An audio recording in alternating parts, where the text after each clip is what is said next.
To what degree do you think that gun access has helped or hurt crime rates? Yeah, so I'm going to give you the policy answer, and then Mhm. I'm going to give you my personal opinion. Okay. Okay, my policy answer is that we have a culture that has interpreted the Second Amendment as being that we get to have guns. It's like a fundamental right. It's almost Right. religious. Yeah, exactly. And therefore, we need to look for ways to create responsible gun ownership, right?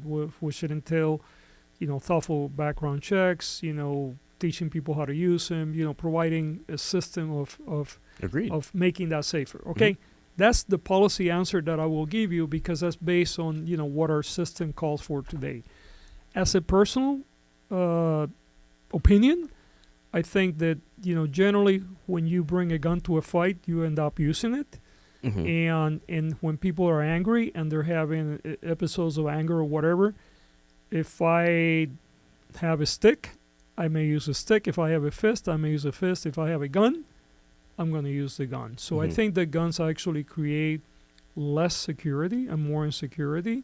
We have seen that reflected over and over again, school mass shootings. But frankly, in our inner city, we see this happening regularly every day. And I think there's a correlation between gun availability and increases in gun violence. As a nation, we lose more people to gun violence proportionally than any other nation, and they're actually organic control groups there, right? So Australia is a good organic control group, right? Australia was having similar problems to us in terms of gun violence. Now, gun ownership in Australia was not embedded in the culture of the Constitution.